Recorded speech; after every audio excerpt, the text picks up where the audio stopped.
Bom dia, tá começando mais um episódio da Lolere, seu podcast jurídico direto, prático e sem juridiquês. Eu sou o Victor. E eu sou a Laísa, muito bom dia, sexta-feira até que enfim sextou, né? Essa semana passou voando.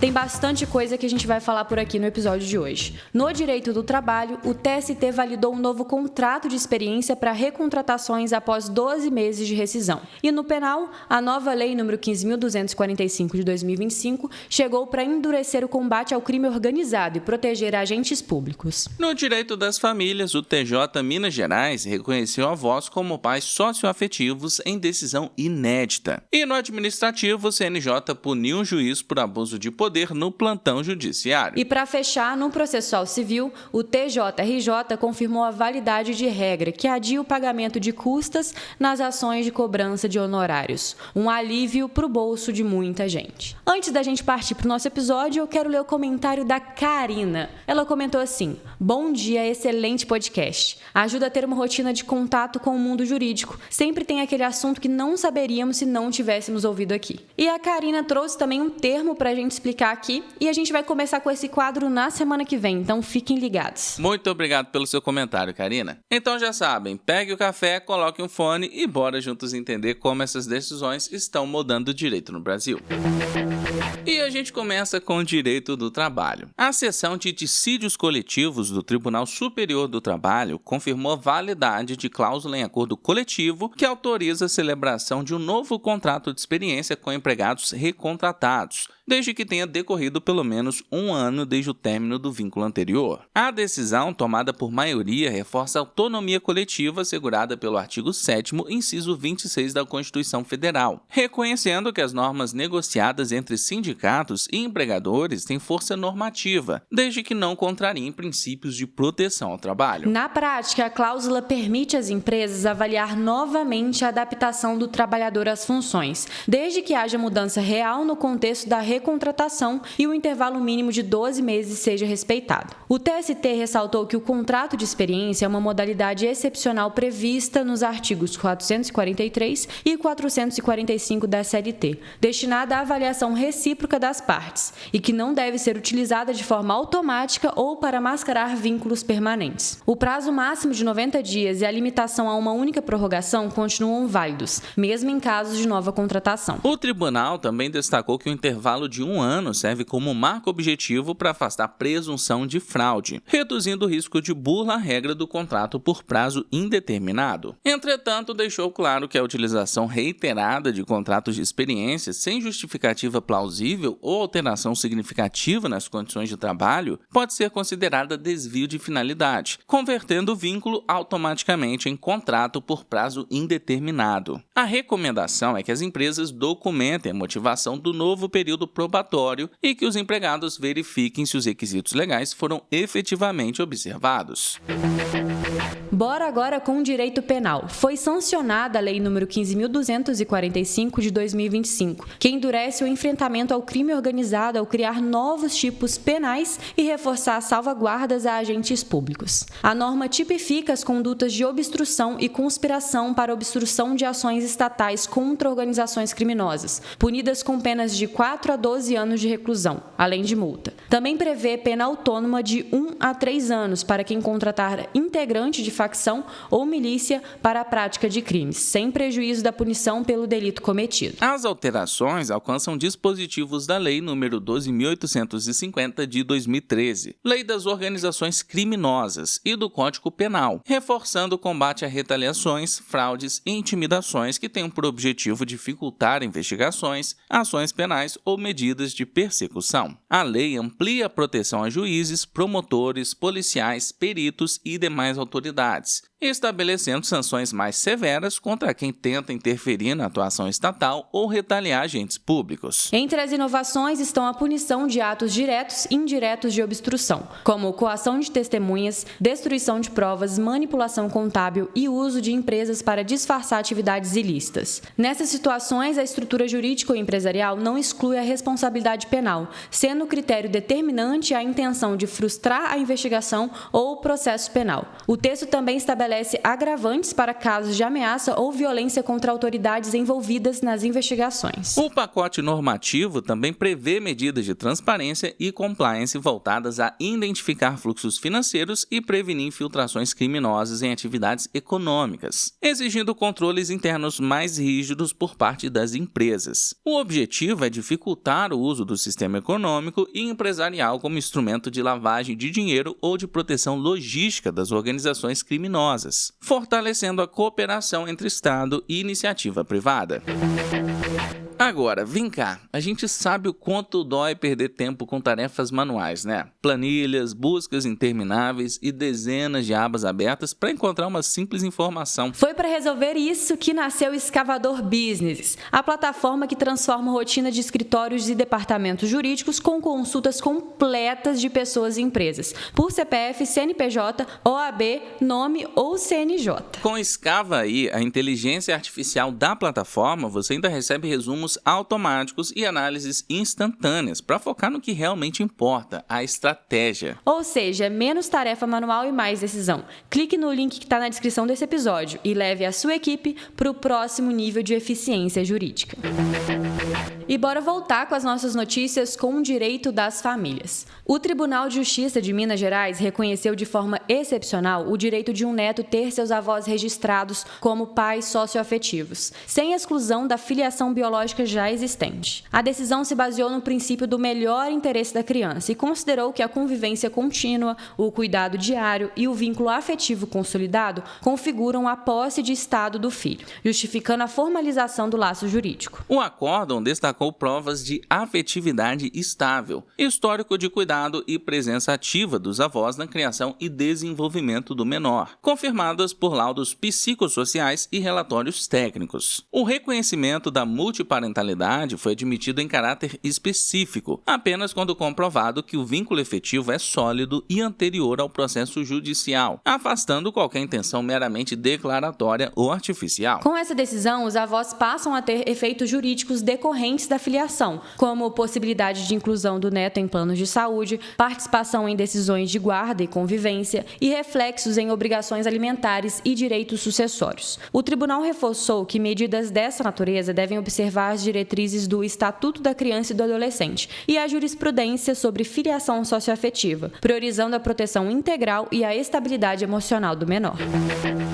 Agora vamos com o direito administrativo. O Conselho Nacional de Justiça aplicou a pena de disponibilidade a um magistrado por decisões consideradas temerárias durante o plantão jurídico, após constatar a concessão de medidas sem urgência comprovada, fora da competência e com fundamentação insuficiente. A punição, prevista nos artigos 35 e 42 da LOMAN, implica afastamento do cargo com vencimentos proporcionais, sendo cabível quando a conduta compromete a confiança e a imparcialidade esperadas da magistratura. O CNJ destacou que a independência judicial, artigo 95 da Constituição Federal, não confere ao juiz liberdade absoluta para atuar sem observância dos protocolos de urgência. O plantão, segundo a resolução CNJ número 71 de 2009, destina-se exclusivamente a casos que não podem aguardar o expediente, como prisões, habeas corpus e medidas para evitar perecimento de direito. Decisões que extrapolem essas hipóteses podem ser anuladas pelo tribunal competente, em razão de violação ao princípio do juiz natural, artigo 5º, inciso 53 da CF. A decisão reforça a obrigatoriedade de fundamentação adequada, prevista no artigo 93, inciso 9 da Constituição Federal, e no artigo 489 do Código de Processo Civil, mesmo em regime de urgência. O CNJ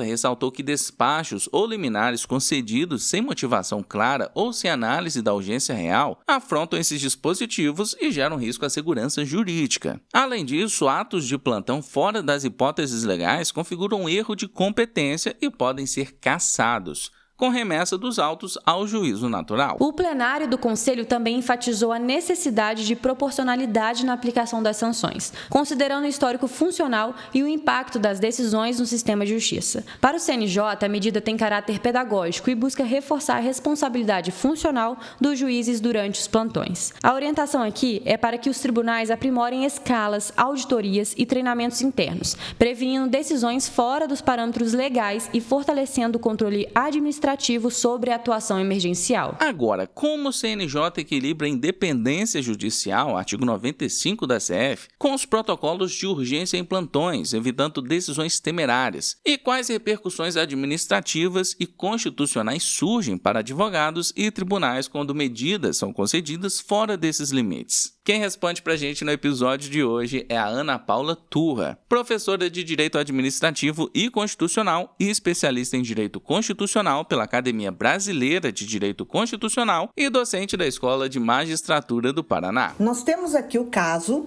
do Conselho Nacional de Justiça, que aplicou a penalidade de disponibilidade de 30 dias a um magistrado que proferiu ali a soltura de um preso com alta periculosidade. O CNJ decidiu, por maioria, aplicar essa penalidade de disponibilidade por 30 dias. É o magistrado do TJ Amazonas por violação de deveres funcionais em decisões proferidas na vara de execuções penais durante o plantão judicial. Bom, com relação à independência funcional do magistrado prevista na Constituição Federal, eu entendo que esses protocolos aqui adotados pelo Conselho Nacional de Justiça, protocolos de urgência em sede de plantão judicial, não afeta tal independência, uma vez que são protocolos técnicos e claro que dentro desses protocolos, o que nós temos são disposições técnicas. Os magistrados devem adotar e cumprir normas processuais, procedimentais. Então, esses protocolos não afetam a questão do livre convencimento do magistrado, muito menos a questão da independência funcional num contexto mais alargado. Além disso, é necessário coadunar a questão da independência funcional prevista na Constituição Federal com os deveres funcionais do magistrado. Nós precisamos também olhar para a Lei Orgânica da Magistratura, no artigo 35, inciso 1º.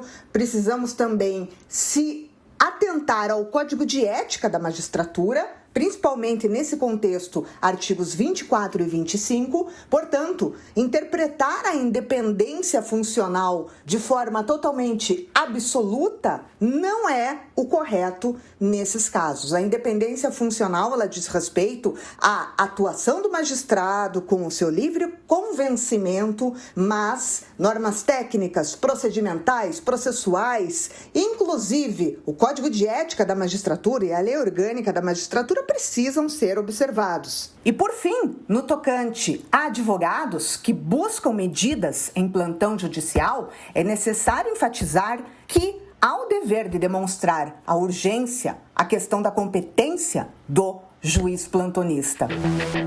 Bora falar de direito processual civil. O Tribunal de Justiça do Rio de Janeiro declarou constitucional o parágrafo 3º do artigo 82 do Código de Processo Civil, incluído pela Lei nº 15.109 de 2025, que permite aos advogados ajuizarem ações de cobrança ou execução de honorários sem precisar adiantar custas processuais. O tribunal destacou que a norma não cria isenção, mas apenas posterga o pagamento para o fim do processo, quando a despesa deverá ser suportada pela parte vencida ou por quem deu causa à demanda. O acórdão afastou alegações de inconstitucionalidade por violação à isonomia ou à competência legislativa, entendendo que a regra mantém o equilíbrio entre o acesso à justiça e responsabilidade financeira. Segundo o colegiado, o dispositivo não compromete a arrecadação pública nem concede privilégio absoluto à advocacia, já que o ônus retorna ao autor caso ele seja derrotado. O TJ do Rio de Janeiro reforçou que a medida tem efeito prático relevante, sobretudo para profissionais que enfrentam inadimplência de clientes e veem o custo inicial como barreira ao exercício do direito de ação. Ou seja, os escritórios devem mencionar expressamente o parágrafo 3º do artigo 82 do CPC nas petições e comprovar a causalidade da parte contrária na instauração da cobrança. O benefício não alcança outras despesas processuais obrigatórias e não impede o recolhimento das custas ao final, caso o advogado seja vencido. Para o tribunal, o objetivo é facilitar o acesso à justiça sem desonerar o custeio do processo, fixando um precedente que deve orientar novas decisões sobre o tema em todo o Estado. E por hoje é só, nosso episódio vai ficando por aqui. Muito obrigada a você que acompanhou a gente nesta sexta-feira. Quero agradecer a todo mundo que comentou na edição passada e bateu ponto aqui com a gente. A Kel Pimentel, o Reinaldo, Kelly Barros, Suelen, Cadu, a Bela, a Bia Ferreira, Mari Coutinho, Jéssica Pinheiro, a Samara, a Karina, Emília, Josi Rodrigues, Guilherme, Renato Martoni, Felipe Galou e Bianca Martins. Muito obrigado a todos que comentaram e quem também trouxe os termos jurídicos pra gente abordar na semana que vem. Todos eles vão ser trazidos aqui nos próximos episódios. Falando em Josi Rodrigues, esse final de semana eu tô indo visitar ela. Pra quem não sabe, Josi Rodrigues é minha mãe. Obrigada, mãe. Um beijo pra você que tá escutando a gente. E vocês, qual que é o programa aí de vocês pra esse final de semana? Porque sextou, né, galera? Mas segunda-feira, às 6 horas, a gente tá de volta. E já sabe, segue a gente no seu tocador de podcast favorito, ativa o sininho pra não perder nenhum episódio e avalie a gente com 5 estrelas, porque ajuda bastante. Compartilha também o episódio lá nos seus stories e marca a gente no @lo.lere. Se cuida, bom estudo, um bom final de semana, aproveita, descansa e até semana que vem.